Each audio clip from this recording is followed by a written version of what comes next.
Glória a Deus. Cumprimento a todos com a paz do Senhor. Amém? Amém. Por gentileza, Evangelho de Marcos, capítulo 3.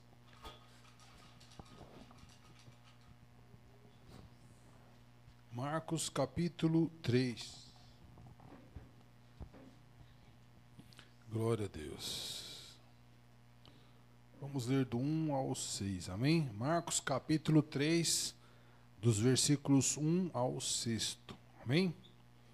Diz assim: E outra vez entrou na sinagoga, e estava ali um homem que tinha uma das mãos mirrada, e estavam observando se curaria no sábado para o acusarem.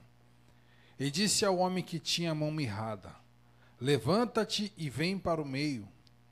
E perguntou-lhes: É lícito no sábado fazer bem ou fazer mal? Salvar a vida ou matar? E eles calaram-se. E olhando para eles em redor com indignação, condoendo-se da dureza do seu coração, disse ao homem: Estende a mão. E ele a estendeu, e foi-lhe restituída a mão sã como a outra. Amém? Versículo 6 diz: E tendo saído, os fariseus tomaram logo conselho com os herodianos contra ele, procurando ver como o matariam. Amém? Podeis tomar assento. Glória a Deus. Aleluia. Vemos aqui, meus irmãos, o quarto mandamento, o de guardar o sábado. Deus deixou o sábado para o homem, não o homem para o sábado. O sábado era um dia no qual Deus deixou separado o dia do descanso. Por quê? Porque senão os patrões ali iam matar os coitados de tanto trabalhar. E Deus deixou um dia para o homem descansar e também se fortalecer espiritualmente. O sábado era um dia que não era um dia para ele trabalhar braçalmente, era um dia para ele descansar o seu físico e para ele se abastecer espiritualmente, buscando a presença do Senhor. Mas, meus irmãos, os fariseus da época, os rabinos da época, transformaram o sábado num fardo, num dia cheio de regra, cheio de exigência, um dia que se tornou um dia pesado. Para os irmãos terem ideia de como eles tinham uma visão distorcida do sábado, se uma mulher estava, a questão era, se era para salvar vida, podia. Se não era para salvar vida, não podia. Um exemplo, uma gestante estava para dar à luz. Aí era permitido que ajudá-la, porque ela corria o risco de perder a vida. Mas se a gestante caiu, torceu o pé, não era permitido ajudar ela, porque o pé torcido não ia tirar a vida dela. Diga misericórdia. Se um coitado estava na casa, a casa despencava em cima dele. Eles iam lá olhar. Se ele estivesse vivo, podia tirá-lo, porque estava salvando a vida. Mas se chegava lá, os escombros, estava a pessoa morta, tinha que deixar o morto lá e voltar só à tarde, quando acabasse o sábado, para poder tirar o corpo. Misericórdia. Uns negócios que a gente até assusta. Era uma visão totalmente distorcida, e eles, irmãos, os fariseus da época, eles eram homens, ali a elite das sinagogas, que era onde o povo ia buscar Deus. Eles eram irmãos altamente sábios, bem educados, sábios, altos padrões morais, mas eles eram homens que não tinham piedade, e nem tinham sequer boas intenções. E me arrisco a dizer que eram orgulhosos, e eram arrogantes, e eram impiedosos. E esse homem ali na sinagoga, ali, esse pobre rapaz, Lucas diz que era a sua mão direita que ficou ressequida.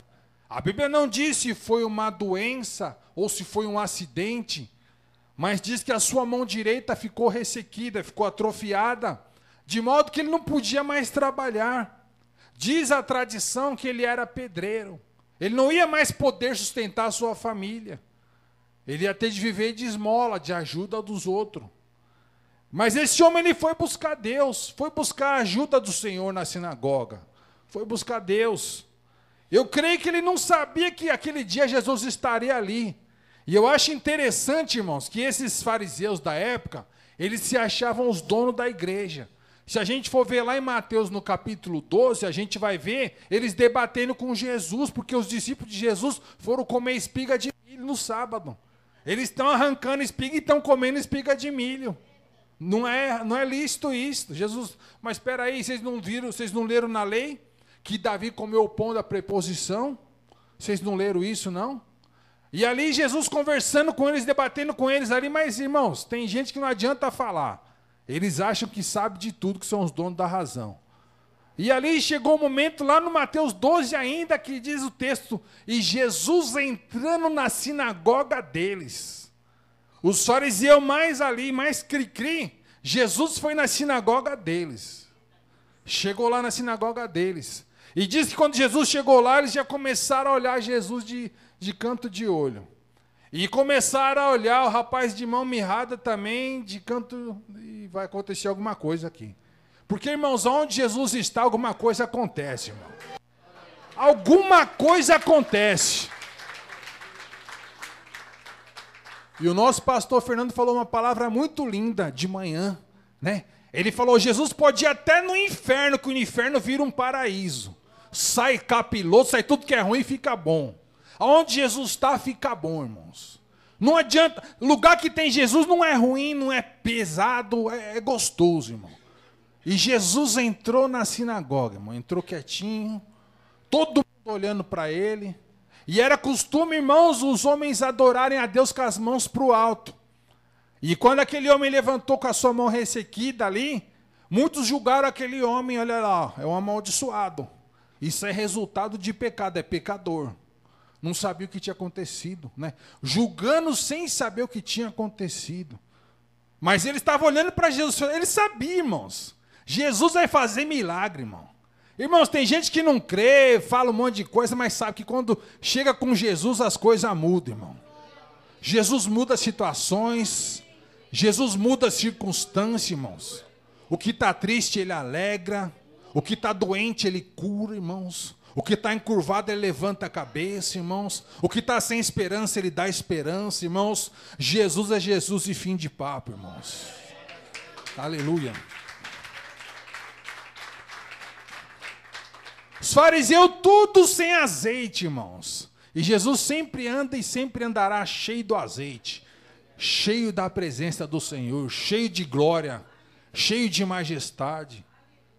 E aquele homem, imagina aquele homem, talvez como eu, como você, né? Que por um momento da vida, teve uma limitação ali, ele perdeu a mão direita, a mão do trabalho, a mão da força. E tem hora na nossa vida que a gente perde a força, a gente perde o rumo, a gente perde a mão que a gente pode fazer alguma coisa por nós ou pela nossa família. E é nesses momentos, irmãos, que é só Deus que pode fazer algo por nós. Só Deus. E aquele homem foi buscar Deus, porque não dava para ele fazer mais nada. Não dava para trabalhar. E também sem a mão, a gente sem a nossa mão boa, Deus pode dar muita coisa, a gente não pode aproveitar. Né, irmãos? A gente tem que estar preparado para receber as bênçãos do Senhor, irmão. E quem prepara? Aleluia. Glória a Deus.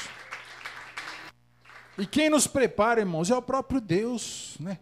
Quando a gente abre o coração para a palavra, a gente vai entender a Deus. A palavra diz, Jesus diz, né? Se vós estiverdes em mim, e as minhas palavras estiverem em vós, tudo que pedis, crendo, recebereis. E tem gente que já está no bife e acha que é com ele também, não é? Porque, irmãos, se estiveres em mim e as minhas palavras em vós. E esse tudo, as pessoas já levam para o outro lado. Ah, vou ter casa na praia, vou ter jatinho particular igual do Neymar. Diga misericórdia, irmão. Né? Não estou pregando contra bens materiais. Né? É bom ter condições boas financeiras, mas a nossa prioridade o que é, irmãos? O reino de Deus. Ir para o céu. A prioridade nossa é ir para o céu, irmão. Aqui não é mensagem para ficar milionário, não. É mensagem para ir para o céu. Glória a Deus.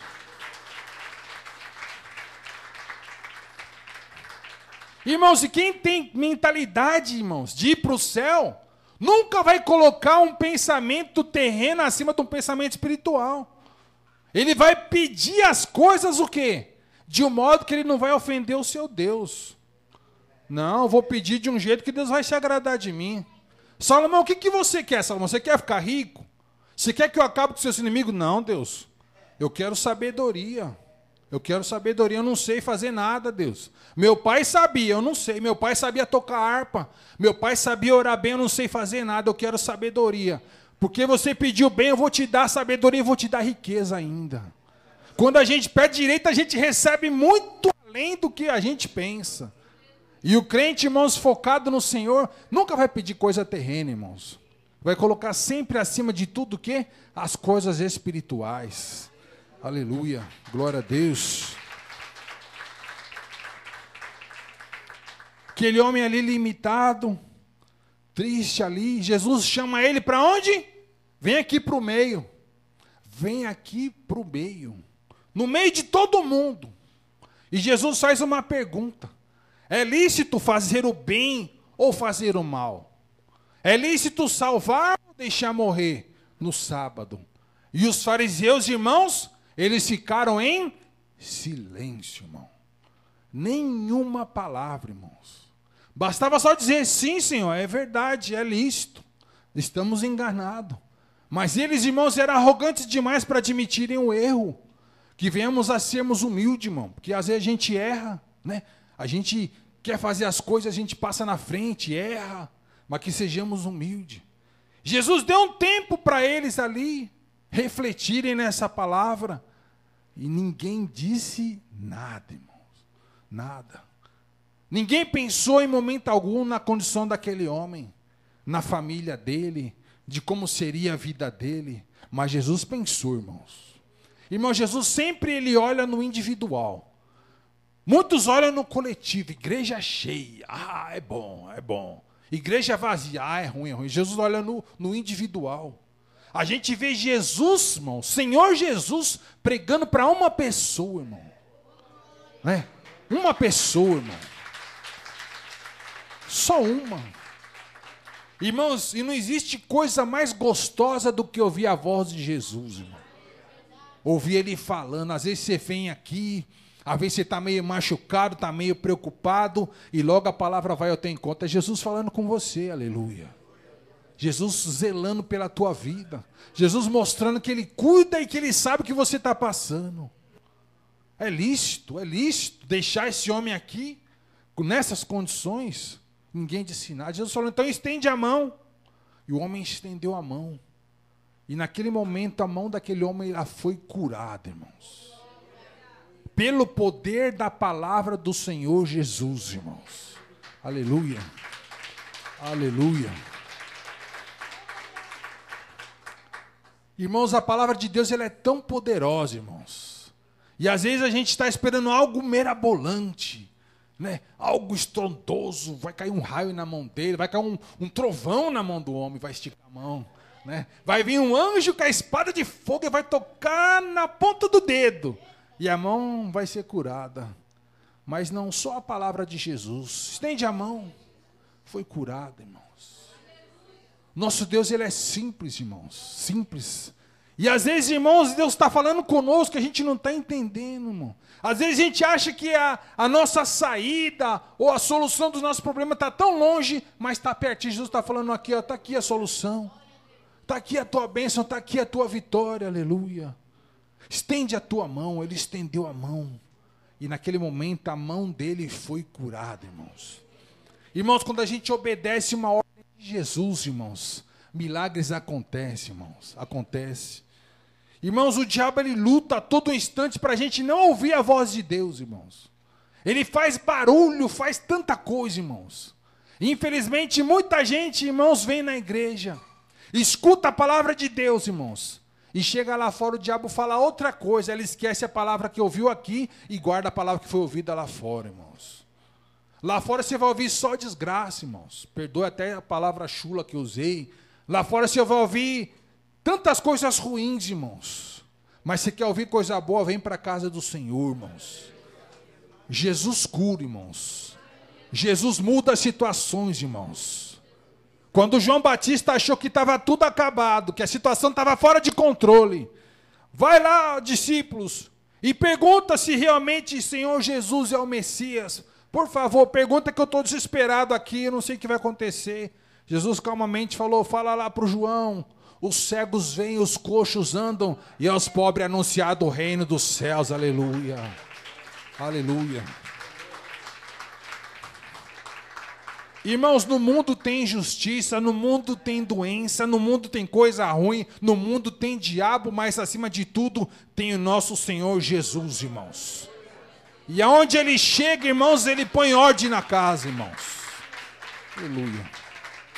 Aonde Jesus chega, Ele põe ordem, irmãos. Ele põe ordem. Lá em Ezequiel 37, quando Ezequiel estava caminhando no meio do vale de ossos secos, o Espírito de Deus falou para ele, pode esses ossos sequíssimos terem vida? E Ezequiel disse, tu sabes, Senhor, eu não sei, mas o Senhor sabe. Então profetiza, Ezequiel, usa a minha palavra.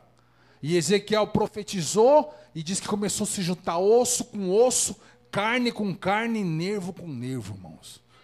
É o poder da palavra, irmãos. A palavra de Deus, ela coloca tudo em ordem, irmãos. Passarão os céus e a terra, mas a palavra do Senhor, ela não passa, irmãos. Ela permanece viva. E a palavra de Deus, meus irmãos, ela não tem prazo de validade, irmãos. Nós estamos passando por um período difícil, irmãos. Dos crentes que já não acreditam mais em milagres, irmãos. Dos crentes que já não mais acreditam em batismo com o Espírito Santo. Dos crentes mais preocupados em performance do que em adoração, irmãos. Aqui não, irmão, vamos adorar a Deus, irmão. No nosso jeito humilde, mas de um jeito agradável ao Senhor, irmãos. Aleluia. Aleluia, irmãos. Aqui Deus não precisa de holofote, Deus não precisa, não. É só você abrir o seu coração. É só você mostrar para Deus o que você veio fazer na casa dele hoje, irmão. Que você veio adorá-lo de um modo diferente. E o culto de Santa Ceia, irmãos, é o culto onde nós celebramos o quê? Não a morte somente, mas a ressurreição de Cristo. É o culto que a gente celebra o quê, irmãos? A nossa aliança com Deus, irmãos. Outrora nós éramos como aquele homem de mão mirrada, limitados e imperfeitos, irmãos. Mas aos poucos Deus foi nos moldando. Deus foi abrindo a nossa visão. Né, irmãos? Lembra como você pensava antigamente, como você pensa hoje, irmão? Isso é Deus abrindo sua visão. O entendimento que você tinha antigamente é o entendimento que você tem hoje. É Deus, irmão. É milagre do Senhor, irmãos. E Deus vai nos aperfeiçoando a cada dia, irmãos. E a obra dele não para, irmãos. Deus trabalha na minha vida e Deus trabalha na sua vida. E Deus não para de trabalhar, irmãos, até a gente chegar ao dia de chegar no céu. Porque para chegar no céu, irmãos, nós temos que estar num nível espiritual excelente e agradável a Deus, irmãos. E Ele vai trabalhando. Nós somos imperfeitos, Ele vai trabalhando. Ele permite, às vezes, que chegue aquela mensagem ruim na tua casa. Permite. Permite que chegue aquele lá que parece até um mensageiro do inferno na tua casa. Permite. Para você parar e pensar em quem você vai acreditar. Se vai ser na palavra de derrota do diabo ou na palavra de vitória dentro da casa de Deus. Se você vai acreditar que não tem jeito, ou se você vai acreditar que o seu Deus faz milagres, irmãos. Deus faz milagre, irmãos. Muitos acreditam até na igreja, irmãos, que os milagres foram num determinado período e acabou. Diga misericórdia, irmãos. Irmãos, até os dias de hoje, Deus ainda faz milagre, irmãos. Faz milagre, irmão. Mas o que está acontecendo, pastor? Não estou vendo mais acontecer. Irmãos, os crentes se acostumaram com as coisas ruins, irmão. Se acostumaram. Quando Deus foi tirar o povo do Egito, Deus falou para Moisés lá, olha, quando o povo for sair do Egito, eles vão comer ervas amargas, sandália no pé, cajado na mão, de pé, engole rápido e sai. Engole rápido e sai. Comer de pé. Sandália no pé, cajado na mão, comer de pé, andar rápido e sair. Significando o que é isso? Que as coisas ruins, irmãos, a gente tem que engolir rápido e ir para cima confiando na palavra de Deus, irmãos. Confiando na palavra de Deus. Mas tem gente que quando chega a adversidade, ele senta e ele quer comer como se estivesse comendo um prato saboroso. Está errado, irmão. O mal, irmãos, é para a gente... Veio a situação ruim, ninguém espera. Amém. Opa, levantou. Senhor, agora está nas tuas mãos. Levanta a cabeça e vai em frente, irmãos. Confie no seu Senhor. O teu pastor não te ensinou a fugir de briga, irmãos. O teu pastor não te ensinou a se conformar com situações adversas, irmão. Não. Davi, irmãos, eu acho bonito de Davi, quando ele, lá em Ziclag, irmãos, que roubam as esposas, roubam filhos, roubam tudo, irmãos. E ele pede para Deus, não pede vitória, não pede. Ele falou assim, Deus, me dê condições somente de lutar por aquilo que é meu. E ele chama lá o sacerdote Abiatar, fala, traz Urim e Tumim, e pergunta duas coisas. Perseguirei eu meus inimigos? Alcançá-los-ei? E aí quando o sacerdote consulta o Urim e o Tumim, o sacerdote diz, você vai alcançar e você vai vencer. Só que quando ele chegou no ribeiro de Besor, irmãos, ele tinha, não me lembro agora de memória, mas parece que ele tinha 500 soldados, e no ribeiro de Besor 250, irmãos, não aguentou mais caminhar. Ele foi guerrear com metade do seu exército, irmão, e ele venceu. Por que ele venceu, irmãos? Porque os caras eram bons? Não, porque a palavra de Deus na vida dele era a palavra de vitória. Aleluia. Mostrando o que, irmãos? Não importa a minha ou a sua capacidade, o que importa é a palavra de Deus, irmãos. Se ele falou que a gente vai vencer, irmãos. Então, meu irmão, minha irmã, levanta a tua cabeça. Confia na palavra do Senhor, vai em frente, caminhe, irmãos. Não desista dos seus sonhos, irmão. Tira o sonho da gaveta. Né? Hoje uma palavra que eu vejo muito em alta é a procrastinação, irmãos. O que é isso, irmãos? É o deixar para depois. Muita gente deixando para depois, irmãos. Decisões importantes, irmão. Decisões importantes. Irmãos, tem coisa na minha e na sua vida que Deus tem pressa em fazer, irmãos. Mas Deus quer ver a gente o quê? Ter atitude.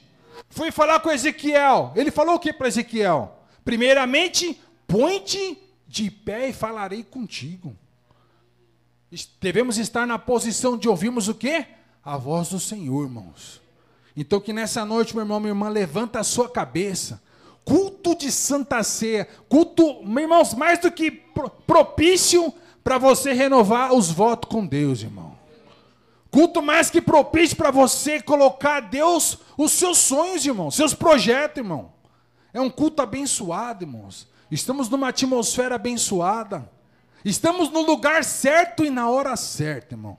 Que nessa noite você abra o seu coração e creia, irmãos. Deus está contigo, amém? Deus abençoe a todos, em nome de Jesus.